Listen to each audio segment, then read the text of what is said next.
100 days. This is a pretty big milestone for us.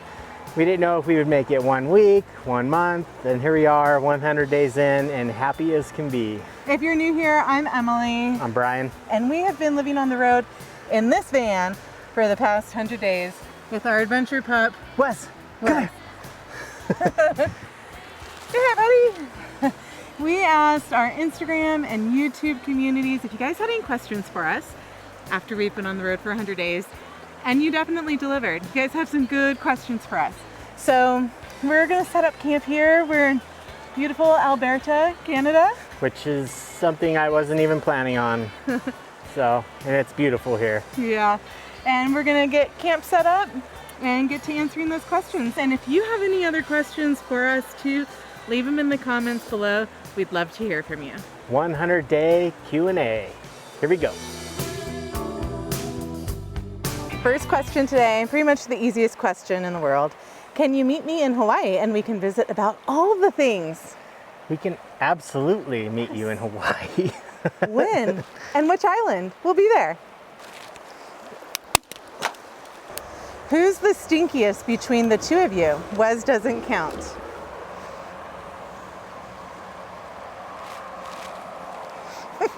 The next one's a two-parter, a little bit more serious of a question. What is your least favorite thing about van life, and what is your favorite thing? My least favorite thing, I would say, is being confined to the van when weather's poopy. If it's just raining or 20 degrees outside.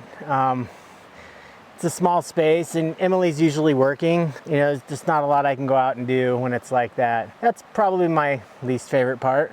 My favorite thing, traveling full-time with my best friend. Aww. And Wes. Where'd you go, bud?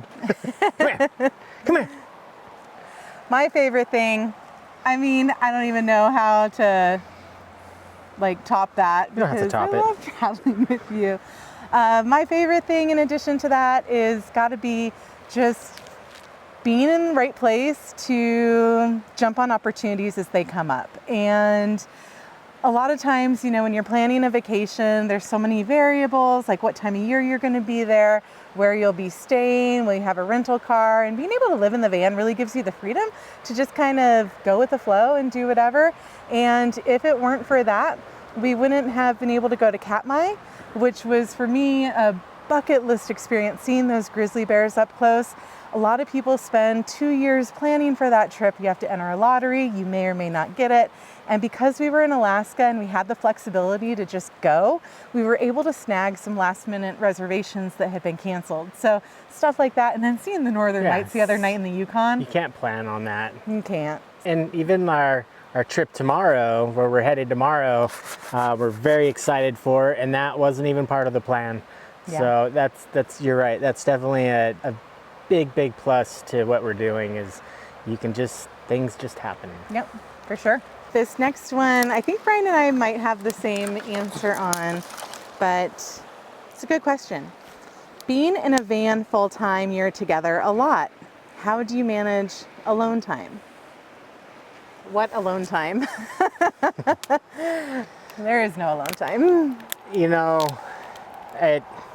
this might sound cheesy, but I think Emily and I genuinely love each other's company, and I don't ever really feel like I need Brian time.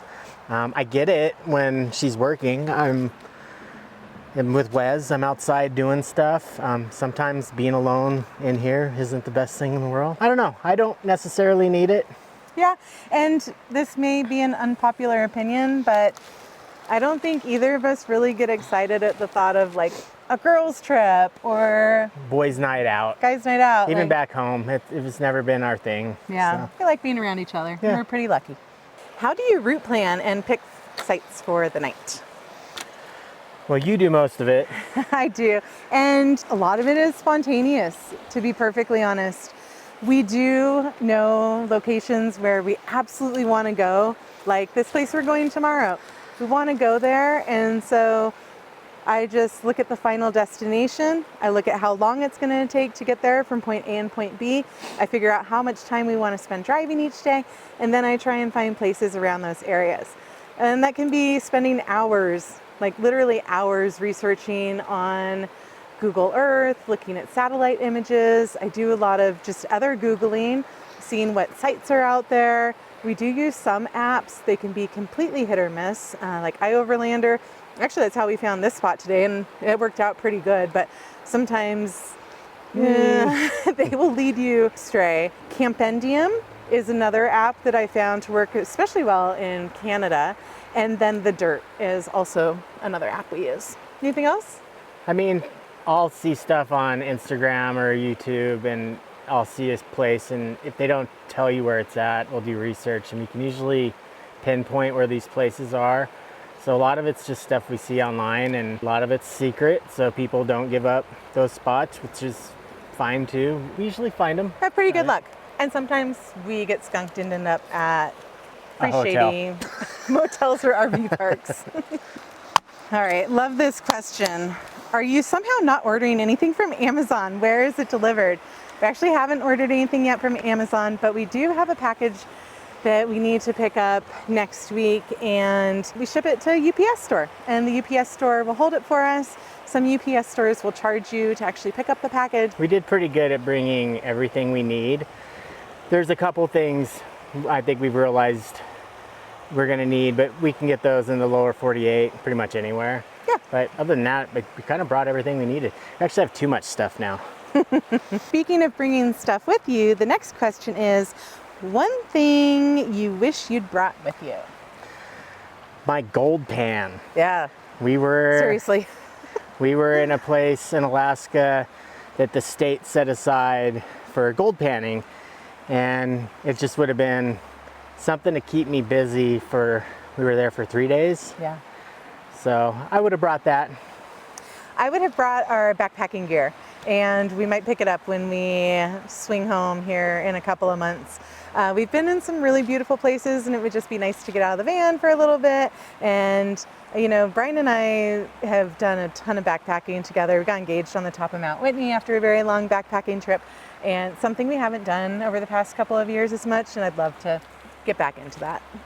How many days of supplies can you stock to be off-grid before you have to visit town? 5 to 7. Yeah. 7 would be a stretch because of water, but I think 5 to 7.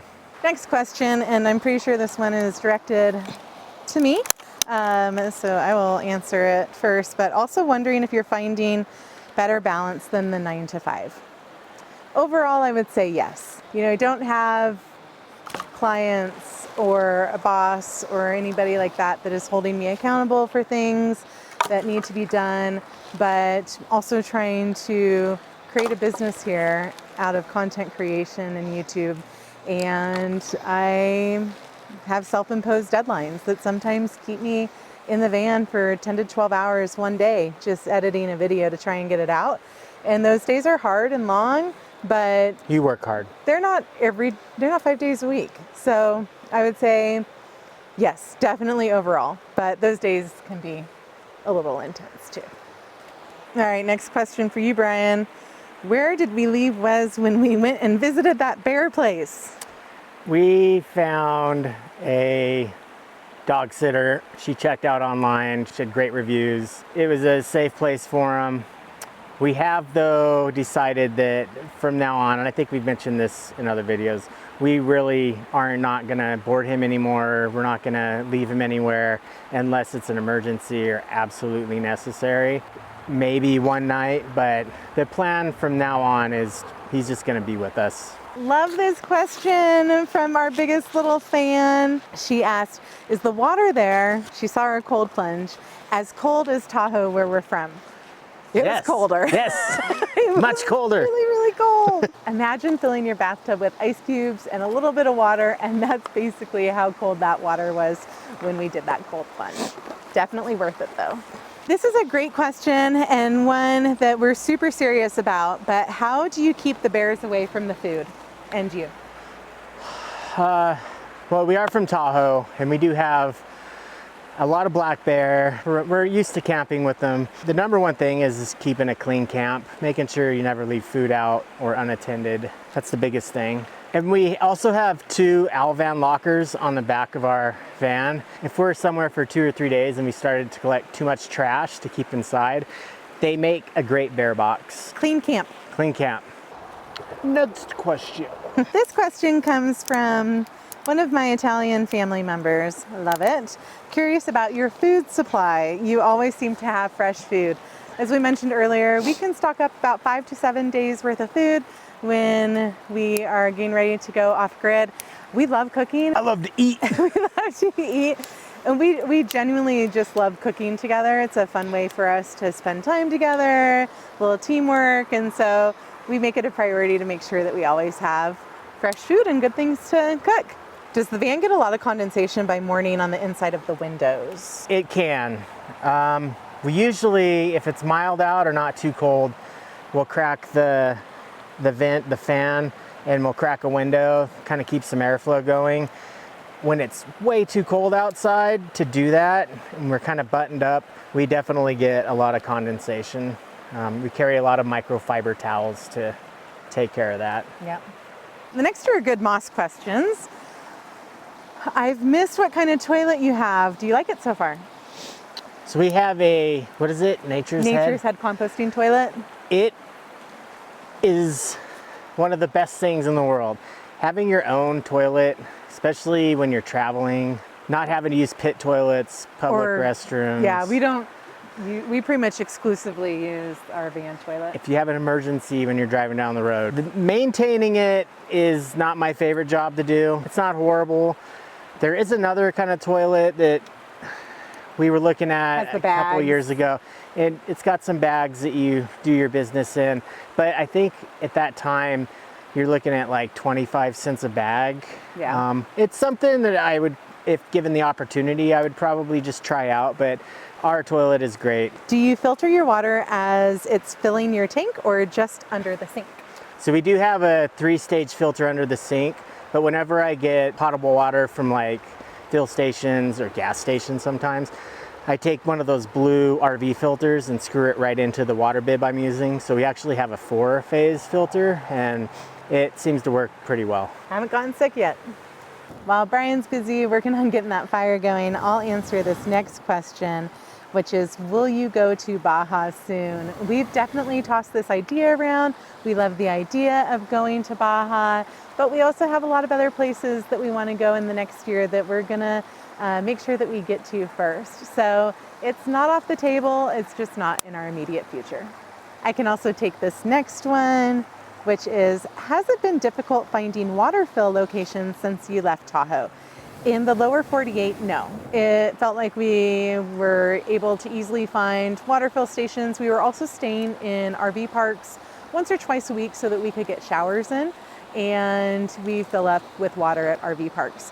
In Alaska, however, and as we've made our way down through Canada, it has been much, much harder, primarily because a lot of places are starting to winterize. Places started winterizing as soon as after Labor Day.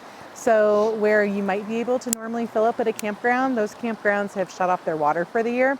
So it's been a little bit trickier, but we have been able to find it. And there's only been one time where we were thinking we might have to get some jugs, but we were able to find water and all is good. I love this next question, Nikki. What luxury do you miss the most that you cannot have or fit in the van? Brian, I think we've got the same answer to this on the count of 3. 1, 2, 3. Shower. I couldn't hear you. Yes, shower. A full-time, dedicated shower that you don't have to set up. Right, yeah. We have a shower and it's great, but you'd have to set it up, and we don't use it as much as we should. We also have an outdoor shower, which hasn't even been an option lately. Yeah. But yeah, a dedicated shower. Curious how the camera shots work when you're driving off. You drive back to grab it. Well, with 2 of us, it is really a lot better than just people that do this solo van life. I'm the cameraman running back and forth from the van, getting in and out. So luckily we don't have to drive back and forth to get the camera, but it's a lot of me running back and forth. How do you find the cool dispersed campsites you stay at? Do you know what you are getting into, or do you just wing it and see what happens? Sometimes we have an idea of what we're getting into. Most of the time we don't. So a lot of winging it, and I think that's just part of it. We talked about it a little bit earlier, but it's also a lot of research. We've had some luck, some pretty good luck with most of the stuff we found. There really haven't been any shady spots. The lower 48, I will say iOverlander might suggest some questionable places to stay, but as far as Canada and Alaska have gone, it's all been pretty legit. Agreed.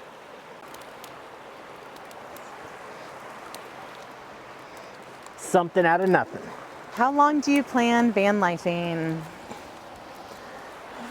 For as long as we can. I could do this until I've cashed in all my chips, and yeah, I could do this forever. Agreed. I do have to say that I could do this forever, but at some point I think it would also be nice to mix it up with some stability of like being at home for little bits of time here or there, because the hardest part about being on the road full time is you don't have access to like just normal everyday stuff. I mean, your doctor, your dentist, your hairdresser, whoever it might be. And so I could see doing like 3 months on, maybe a month off, get caught up on some things, and then back on the road. That would be my ideal, but I would love to live this kind of lifestyle forever. We miss our friends and family. Do. Absolutely. What has been the biggest learning curve? For me, I would say just the everyday. We're in a really small space. I think we're getting better at that, not tripping over each other in the mornings, and we're getting ready, for whatever we have going on. That's been the biggest one, and we're getting better at it. We still have some work to do. And we have a dog. It's a tight space, so just the everyday flow and not tripping over each other and keeping things from getting too cluttered has been the biggest learning curve for me. 100%. I would also add trying to learn how to work on the road. That's really hard. I've not yet mastered trying to work while we're driving. And some days like today we drove 7 hours, where if I could be working that 7 hours on the next video or whatever else, writing a blog post, Patreon post, that would really save some time, but I haven't quite been able to crack that nut yet. So I need to figure out how to work better while we're in motion, because that's precious time. Ooh, what do you wish you knew before you started? Ooh, that's a tough one. I have one. You go first. I wish I knew what to expect as far as how expensive it is and how to save costs. You can do van life dirt cheap. You can stay at free campsites every single night. You can do it a lot cheaper than we have been. I think that I had a little bit of sticker shock after I saw our credit card statement the first and second and third month, especially with some van repairs that we needed. So that was an eye-opener for me. For me, I like to kind of learn things as I go, and I don't mind failing at stuff or making a mistake and learning from it. As time goes on, and the more we travel, things are starting to shake loose in the van, and it's figuring out how to repair that or making a campfire out of wet wood. So I don't know if there's anything I wish I knew before. I'm just kind of going with it and learning, and I'm not an expert at anything. So I guess that's my answer. I don't know if that was a good answer. Yeah, good answer. Let's do one more question tonight because we're losing light, and then we'll pick back up in the morning. What has been the biggest reward? Making a campfire almost every night.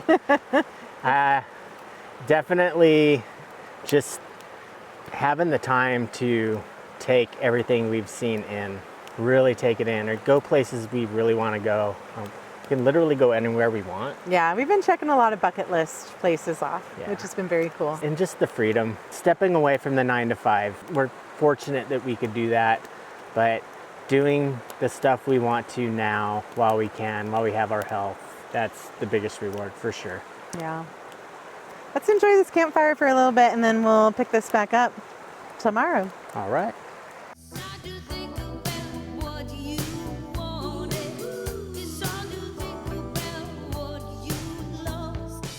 Good morning. We're going to continue with our 100-day Q&A. We had an awesome night's sleep here. The first question we want to get to this morning is about the divider screen you see behind me. We had a question from somebody asking where we got this. This actually came from our amazingly talented sister-in-law, Asha. She custom made it for us. On one side, it's a topo pattern, and on the other side, it's a projector screen that we can use to watch movies in the evening. And it rolls up super easy. If you want to check out some of Asha's stuff, you can find her on Instagram at Mountain Pups Outfitter. Thanks, Asha. Next question. Greatest resource for information? Google. Google. 100%. Google's your friend. Doing lots of research is your friend. There's really no easy way around it. In some locations, something might work better than others for getting you information. But in all places, aside from Google, I think what we found to be the best resource is talking to the locals. We've met some amazing locals along the way, and they have been more than helpful with sharing some of their favorite locations. Yeah, absolutely. So never be shy. People, wherever you are, most of the time are, just want to help. Make sure that you have a good experience visiting where they're from and they're so proud of. Are you living off savings or working remotely or seasonally? Right now, we're absolutely living off of savings, and we're in the red for sure. But we do hope long term that we can turn what we're doing here into a business, creating content on the internet for you guys, others, brands. We really love this lifestyle. We love being able to travel. We love bringing places that we experience through the screen so that you can see those. And then we've also talked about doing some seasonal work in places that we visited. There were a couple of towns out there that we really loved and would love to go back maybe for the winter or summer months and do some seasonal work. I'm also a disabled vet, so I do get a monthly stipend, which helps a little bit. Would you like to collab with other travelers? If so, who? Yes, absolutely. We're more than open and would love to meet other people in this community. That's what makes it so special. I think I mentioned that yesterday. And we're inspired by a lot of other people that we see online. Probably too many to name here, but just a couple that we love. I love watching Nikki Delventhal. She's super genuine, down to earth, seems like a just nice human being. Would love to meet her in real life one day and collab with her. We also love watching Way of the Roads. They're a Canadian couple that have a van and a super cute black lab that we love following. They also seem like they'd be just amazing people to travel with and experience things. I'm also really inspired by Bound for Nowhere. I think their cinematography is next level, and I love their storytelling and editing style. But there are tons others out there. If we didn't name them, it's not because we don't want to collab with them. There's just so many. And if you have anybody specifically that you would like to see us collab with, go ahead and put in the comment below. We would love to know who you're thinking we should match up with. What changes would you like to make to your van, or would you have on your next rig? As we said before, this van really checks all the boxes. I think if we could add stuff like a full bathroom or even a bigger workspace for Emily, that would actually require the longer van, the 170. And that just wouldn't work for what we like to do. We like to go off-roading, and a longer van would definitely limit where we could go. So I will say though, and this isn't a builder problem or a builder issue, it's a Mercedes issue. These headlights suck. They are useless at night. It's a safety thing. We don't drive at night, especially in Alaska or Canada, but we have had to a couple times, and the headlights are horrible. So we will definitely be getting an upgrade this coming year. Yeah. The other thing we're looking into later this year is also battery.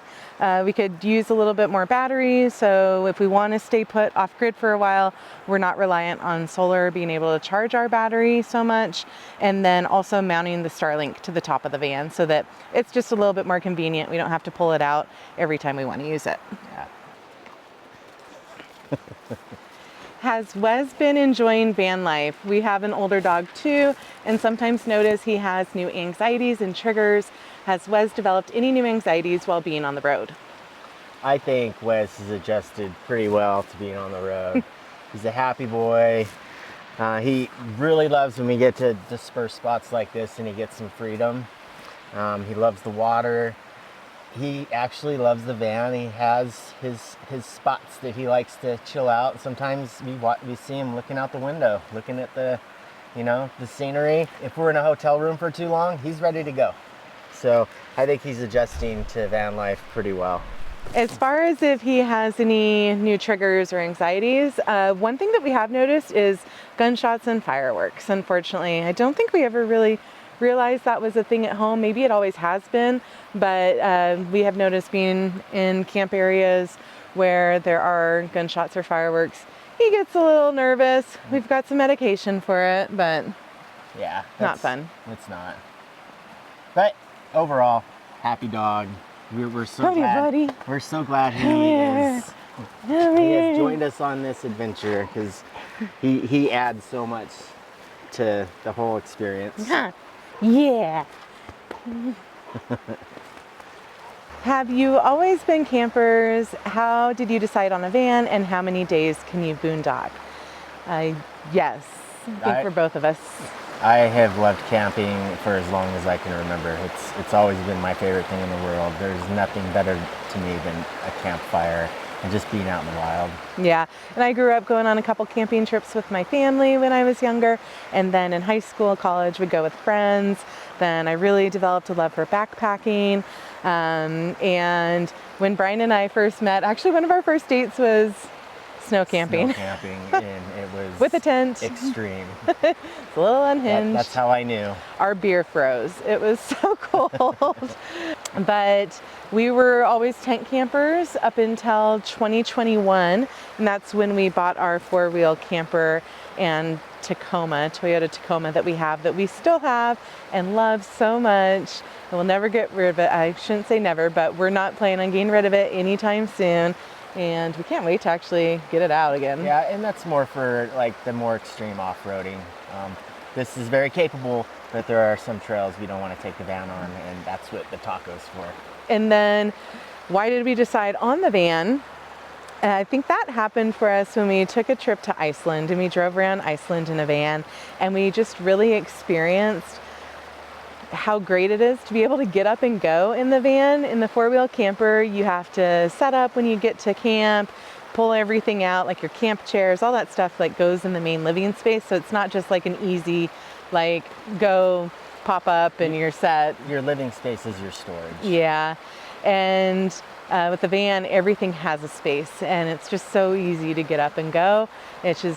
That's why we fell in love with it. We knew that we wanted to live on the road full time for a while, and for us, a van really made the best decision. Yeah, for sure. Yeah. As far as how long can we boondock? 5 to 7 days, and that's mainly just because of water. Yeah, we have 30 gallons of fresh water, and we did 7 days and got down to about 3%. So that's as far as I think we could really go, and that was being pretty conservative with the water too. Yeah. All right, this next question's a pretty deep question. In van life, are you ever in certain cities, situations that just make you kind of sad? As I travel, I've been noticing this thin line between I live in a vehicle, my life is absolutely amazing, and I live in a vehicle because it's literally all I have and I'm just trying to survive. And yes, absolutely, we choose this lifestyle. We do have a home that we can always return to. And of course, we're always sad when we see people that are living in their vehicle because they don't have anything else and they don't have options. Yeah. If you had to start van life from scratch, what would you do differently and what would you do again? Also, would you use the same rig? Love you guys. You're so fun. Can't wait for the next video. Thank you so much. It's tough. I think, like I said before, I kind of just like to figure things out and go with the flow. I wouldn't do anything differently to this rig. Now, if we could have like our dream rig that like money wasn't an issue, we could get whatever we wanted, it would probably be one of those $500,000 earth roamers. The earth roamers would be that I could just live in that forever. Those are so cool, but out of reach right now. And this thing is awesome. Yeah. Like, no complaints. No. That would be like a mansion on wheels. It's maybe one day. This is a good question for you. as it has been getting colder, do you do any winterizing for those cold nights, or does the Sprinter van not need it? It is a 4-season van, but it's a van. So it doesn't hold heat like your house does. We have learned that it's important to run the heater through the night. I have it set to go on at 3 different times, not because of us. We sleep pretty comfortable, pretty warm in the van, but the last thing we want are for our water lines to freeze. So that's about as much winterizing as we have to do, is just make sure that the heater comes on at night so we don't hit 32 degrees like we did one night, and we were scolded about that. We will never do that again, Dan and Christina. But that's about it. This, like I said, it's a van, so it does cool off if the heater isn't running. We have the window shades that help insulate it. But yeah, that's about it.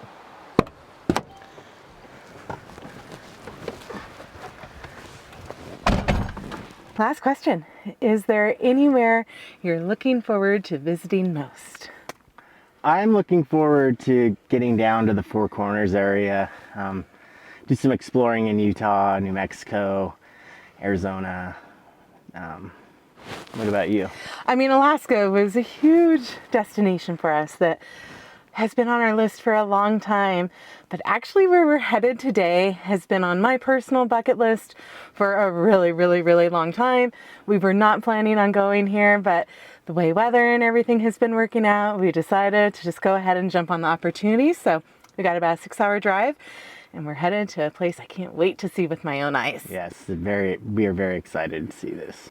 So we'll see you guys there in the next video. Until then, take care. And we'll see you on the next adventure out there. Bye. Bye.